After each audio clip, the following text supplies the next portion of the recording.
So I got a question.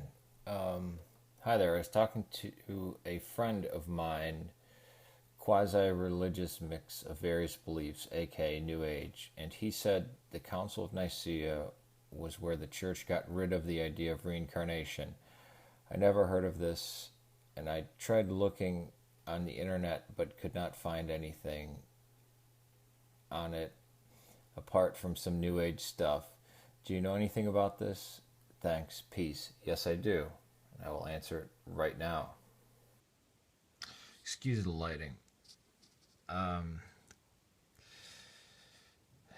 The empire was finally consolidated in 320 in AD 324.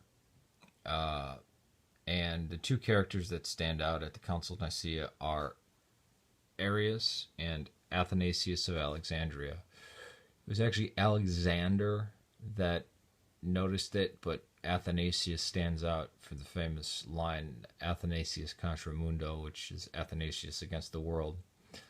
And of course, there were other opponents of Arius like Santa Claus, St. Nicholas of Smyrna, Spiridon of Corfu.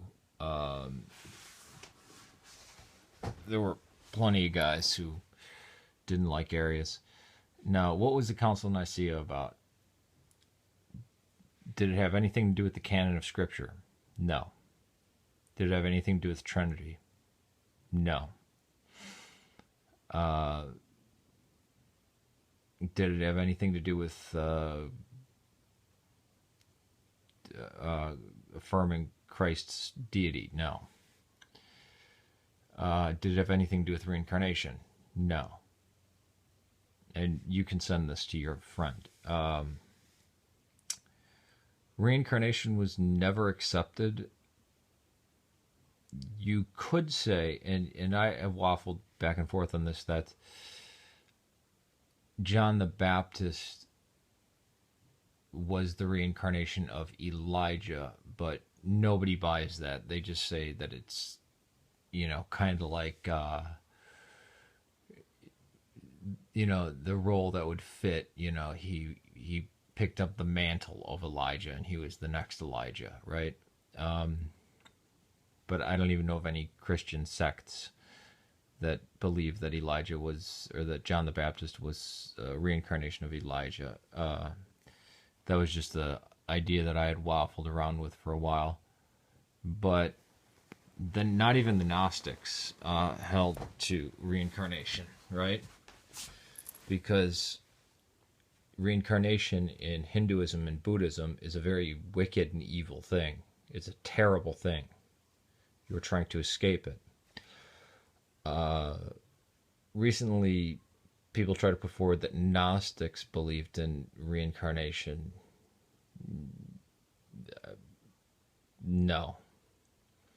Well, I'll just say evidence needed. What happened at Nicaea was, what was the Son's relationship to the Father?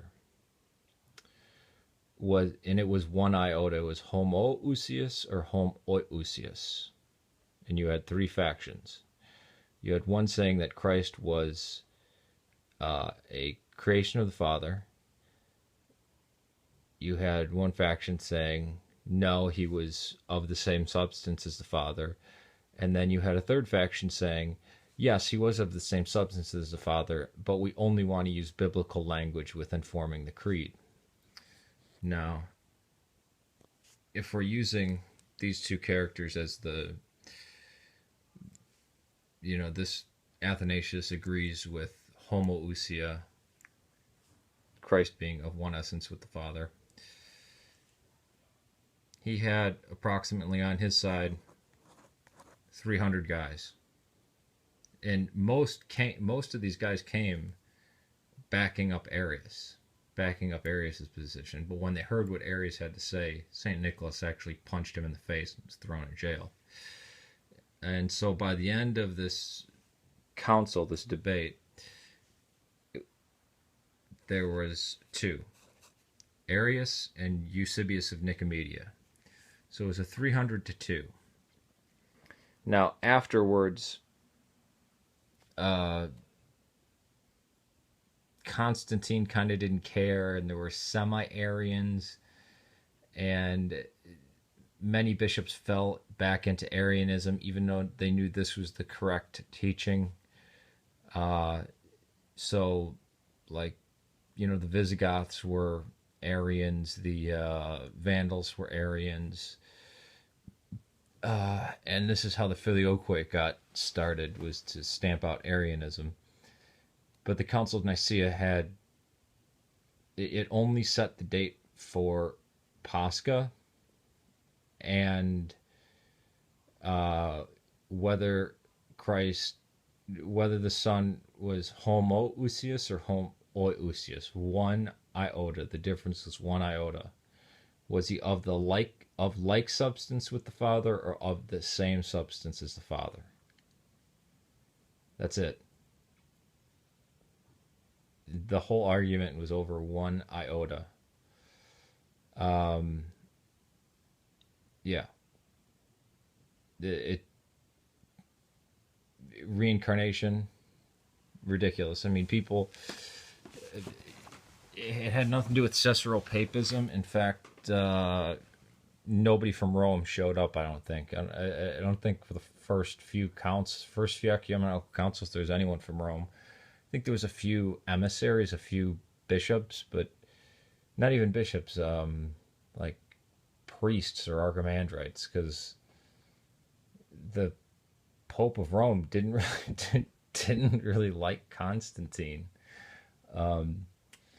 Yeah, they didn't care. They weren't going to be bothered with it. Yeah, and it was ecumenical. I mean, it was pretty clear. And this came right after one of the worst persecutions. So you have bishops coming from all over the world, and 300-2 vote saying, yeah, no, we've always worshipped Christ as Christ is one with the Father. But Arius was trying to employ Neoplatonism and said, oh, well, this one verse in Colossians kind of sounds like Christ is a created being, and not just Christ, but the pre-existent Logos.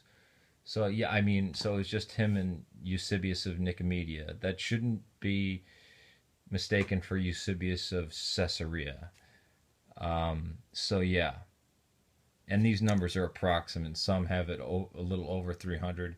Some have Arius having, like, 4 guys that agree with him. But, yeah. Reincarnation, no. It had nothing to do with that. There might be Christians today that believe in reincarnation. Actually, I know some Roman Catholics that believe in reincarnation, but yeah, the Council of Nicaea, it actually had to do with what date to put Easter at, and 1 iota. Homoousia or homoousia. That's it. Peace to you. Oh yeah, and Constantine wound up siding with Arius after the council was settled. So it's not like, he was, he pushed the agenda of the official Roman Catholic teaching. No, he didn't care. He actually got, he was willing to go with, hey, let's just all get along. And you could argue that he was a quasi-Arian by the time that he died, so... All right, that's why it's called Athanasius Contra Mundo, that period of time. Athanasius against the world. Peace to you.